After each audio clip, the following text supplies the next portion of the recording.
Hey guys, welcome back to another video. Today's another installment of Weird Wisconsin, and I'm focusing on the Michigan Triangle. Everyone's heard of the Bermuda Triangle, the planes, the boats, the people that have disappeared within it.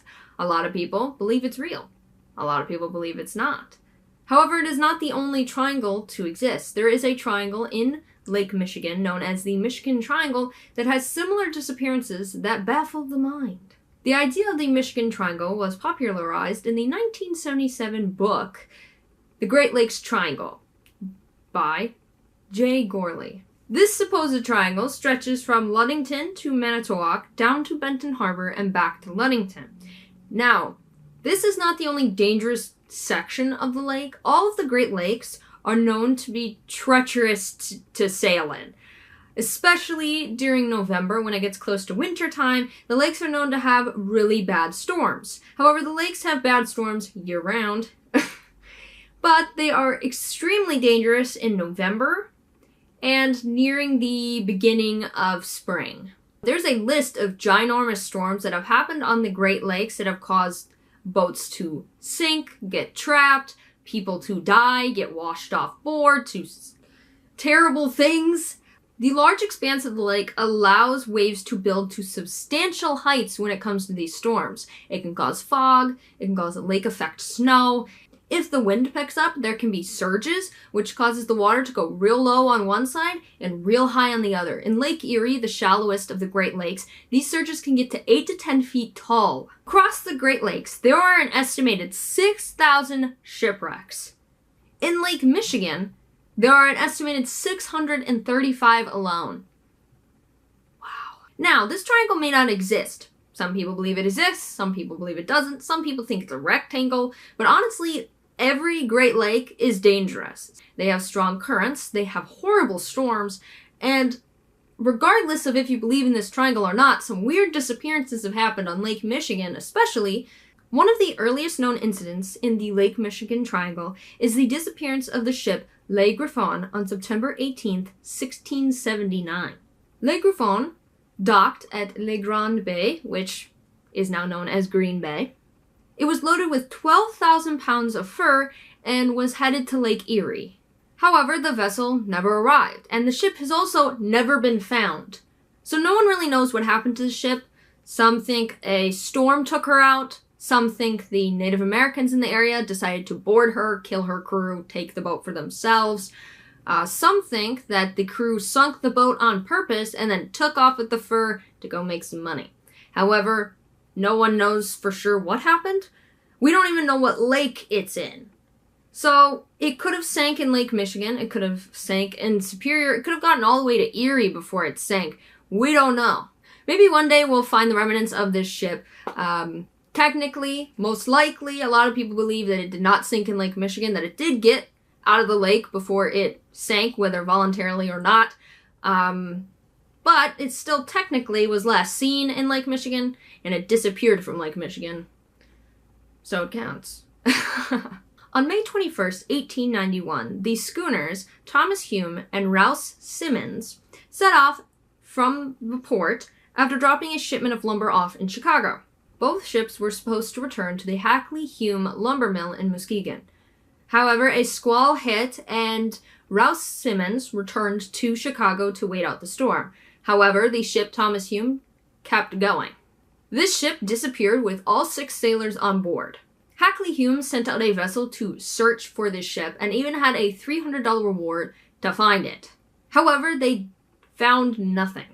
Theories arose as to what happened to the ship. A lot of people believe that the storm that caused Rouse Simmons to return to Chicago is what took out Thomas Hume.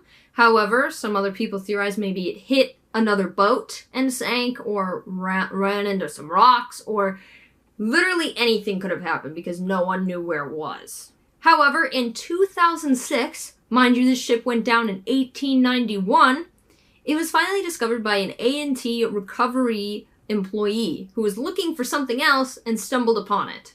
She was found almost entirely intact, preserved by the cold water of the lake about 150 feet below the surface.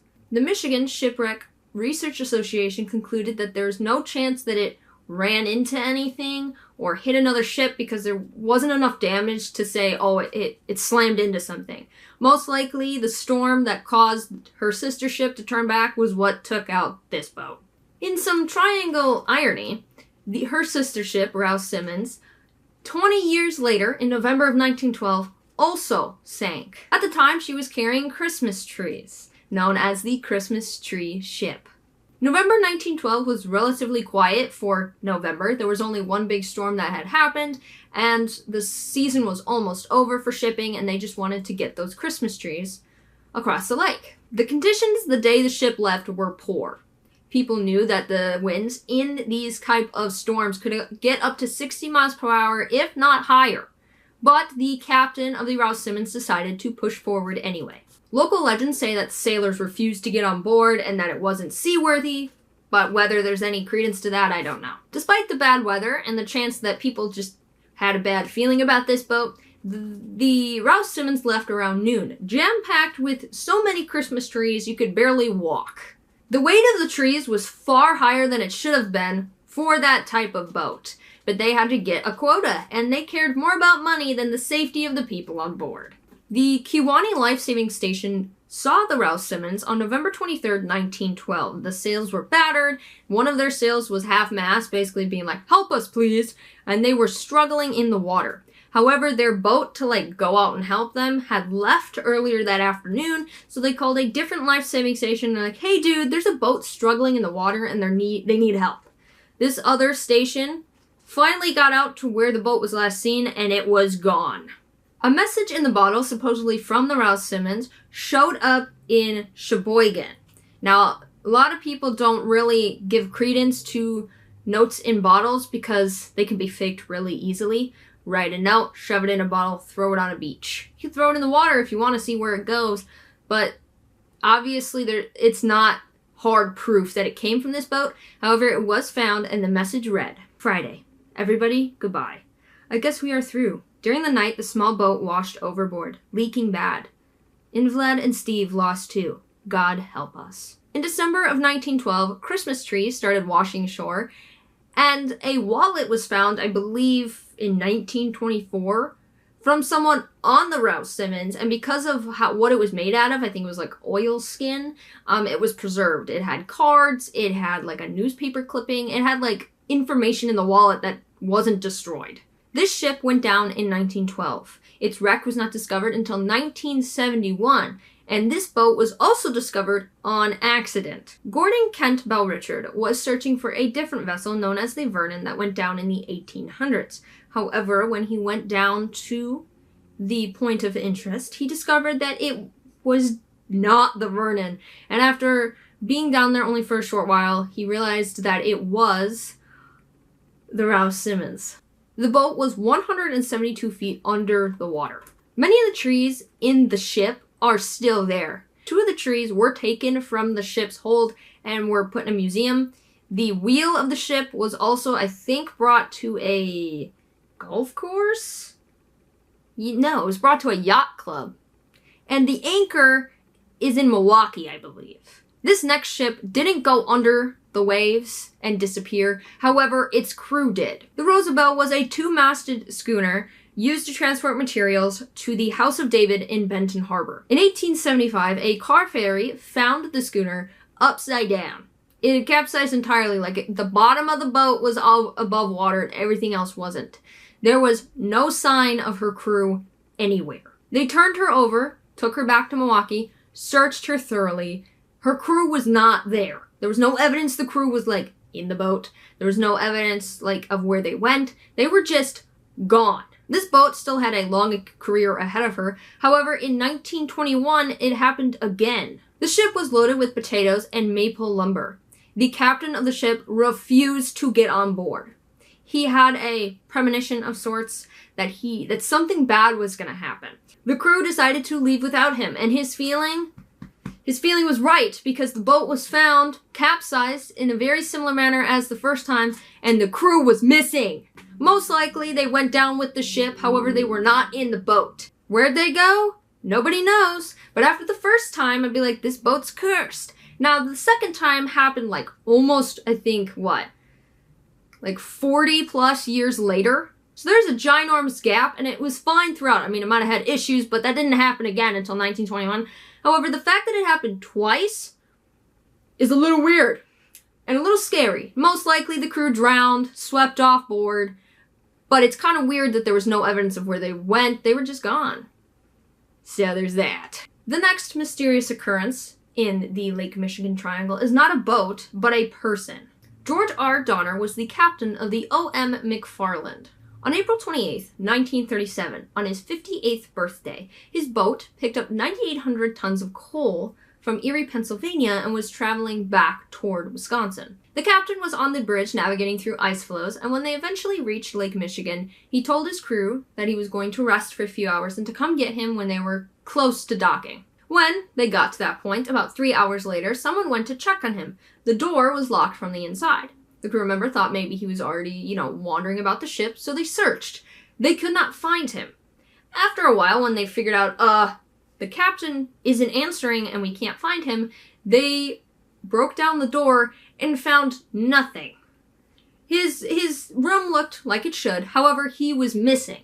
The portholes were way too small for him to squeeze through, the door was locked from the inside, and no one saw him jump overboard. There was no signs that he had depression or suicidal thoughts, so his disappearance was completely baffling because where did he go?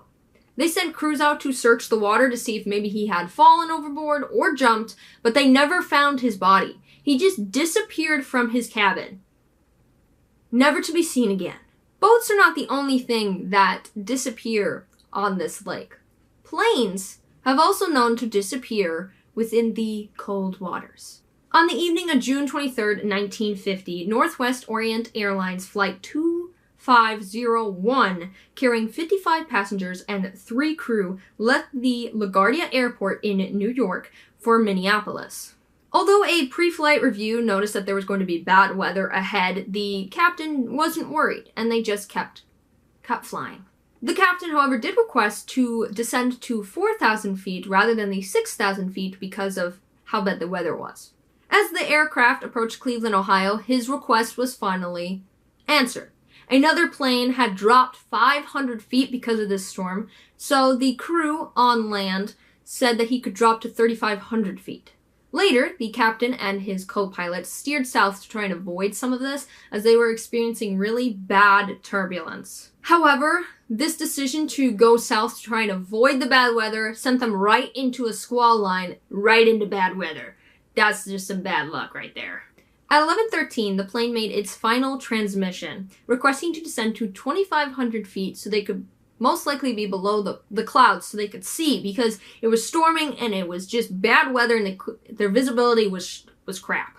However, they were denied because another plane was taking off from Milwaukee and they didn't want them to accidentally hit this plane. However, shortly after this, locals in Benton Harbor and South Haven thought that they heard a plane flying real low to the ground and that they believed they heard an explosion. Now, obviously, it was thunderstorming, so they weren't sure if it was thunder or a plane, but transmission stopped after this, and crew, after they realized the plane had not arrived, knew something terrible had happened. The next day, the Coast Guard discovered an oil slick and partial debris field around 18 miles northwest of Benton Harbor. In the following days, the search resulted in the discovery of human remains, such as ears, hands, and bones, a seat armrest, and pieces of upholstery.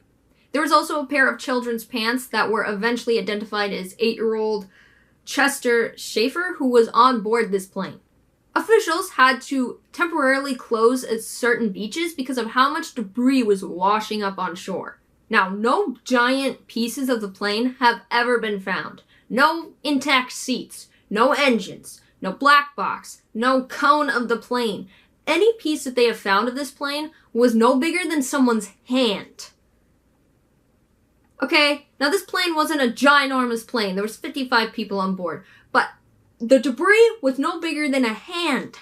What? Now, authorities assume that the plane had crashed into Lake Michigan because of the debris and the areas of which the debris had showed up.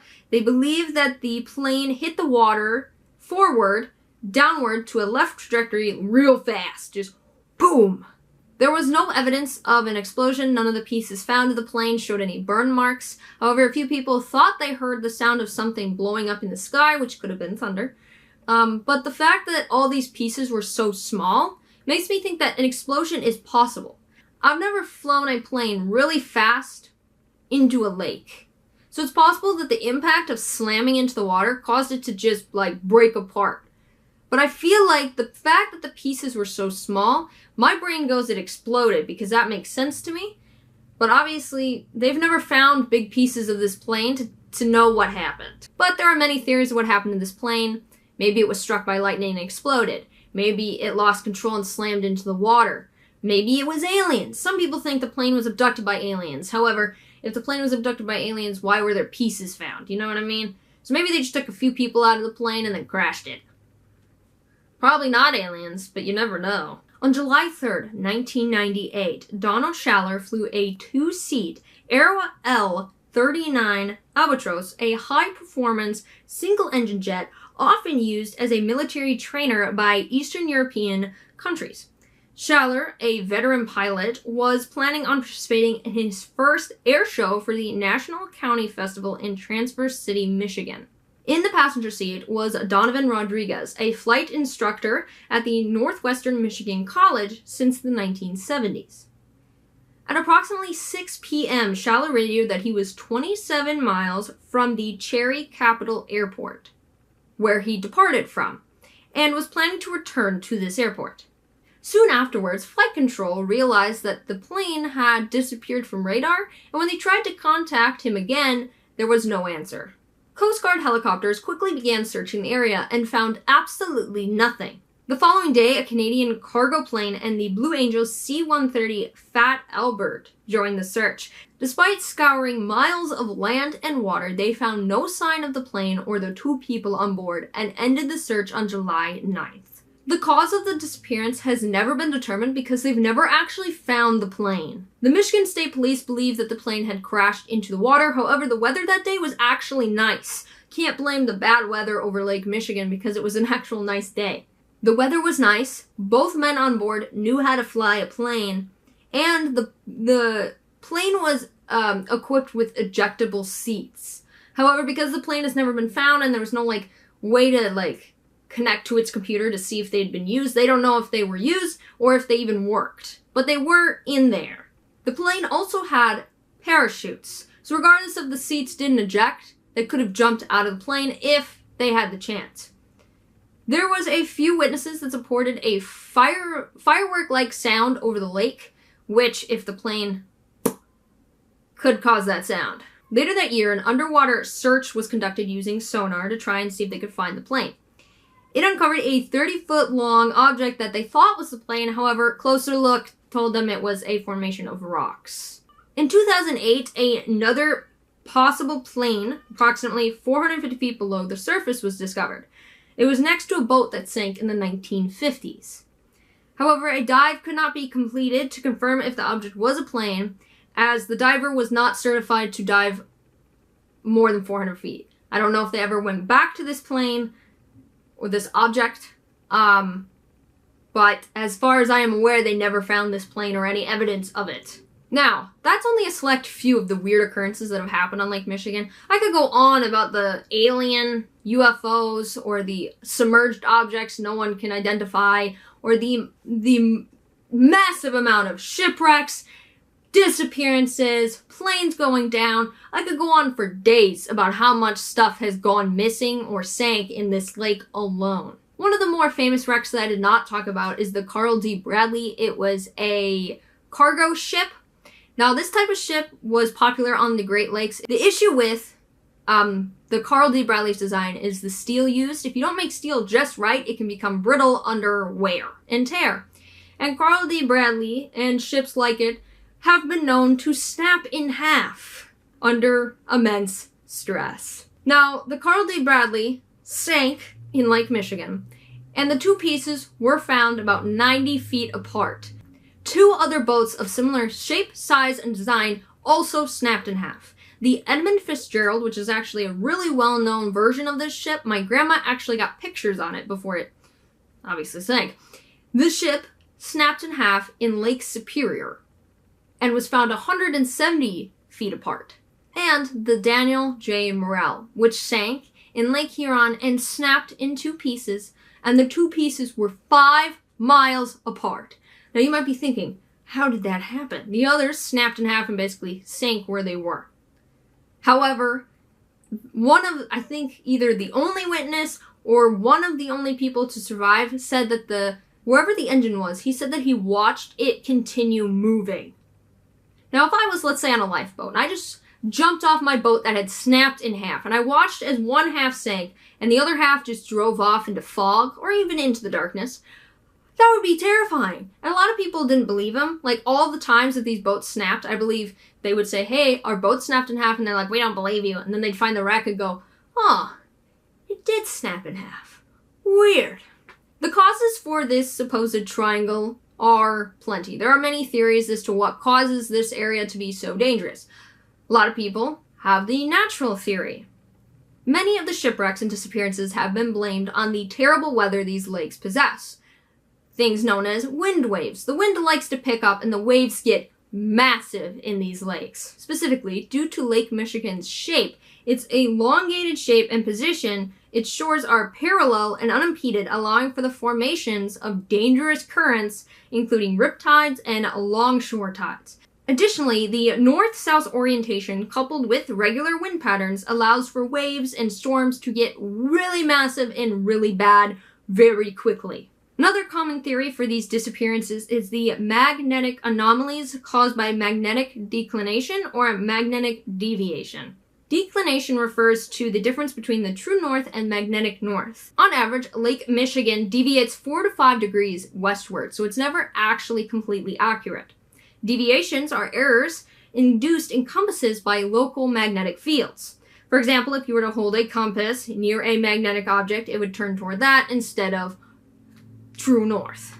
Although this would not be a problem for vehicles with other navigational equipment, it could cause confusion to unexperienced sailors and pilots, and back in the day when technology for navigation was not as good as it could be. There's also the theory that it's paranormal. You know, there's the alien theories that aliens snatch people from the water or above the water or cause these things to crash using their technology.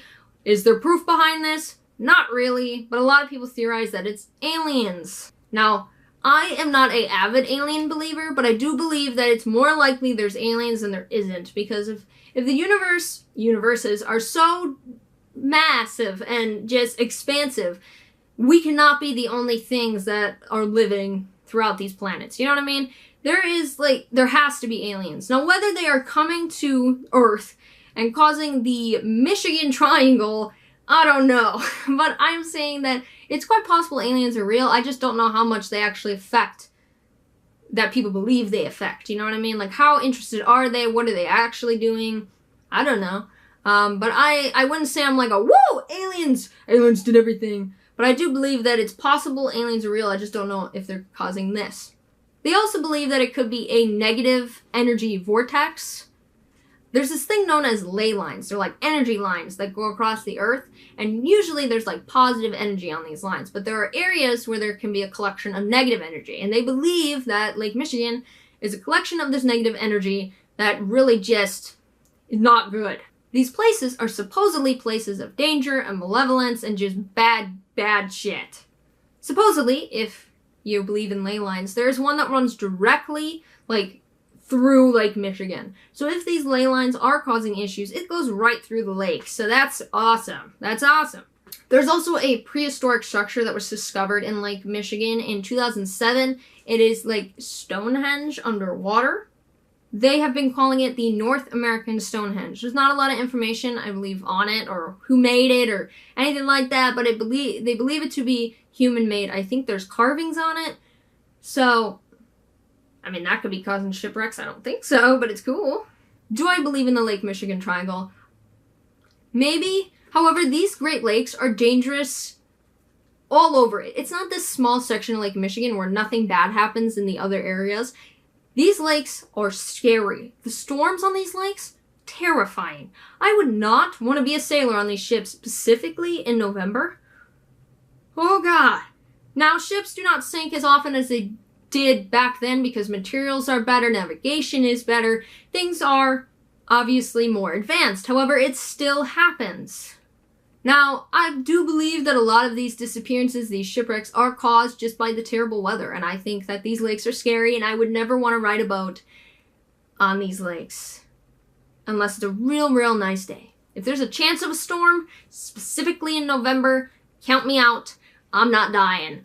No, sir. There are a lot of shipwrecks in these lakes. Some of these ships are 400 plus feet under the water. Some of them are so close you can almost touch them. You can see them while canoeing. Like, you can ride right over them. If you're scared of, like, looking underwater and seeing objects, don't go to these lakes, specifically where the shallow shipwrecks are. There are so many shipwrecks in this that there could be a ship from the 1800s next to a ship that went down in 1942. You know what I mean? Like, they're everywhere. They find new ones all the time. If there's an estimated 6,000 shipwrecks in these lakes, the amount that have been unidentified or never found is insane and scary. So whether this Lake Michigan Triangle is real, I don't know. But what I do know is I will never be a sailor on Lake Michigan or any of the Great Lakes.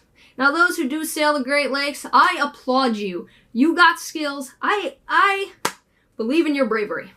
You got this. I'll watch from shore. Alright guys, I hope you enjoyed this video. I had a lot of fun with it. I have a small, I wouldn't say obsession, interest in shipwrecks and the Great Lakes. The Great Lakes are just quite interesting with how their weather patterns act and how many ships have gone down in these lakes. You would think that being a lake, it'd be safer than the ocean. And maybe it is, but it's also really scary. I hope you guys enjoyed this video. I'll be back again on Wednesday with another one. Alright guys. I'll see you later.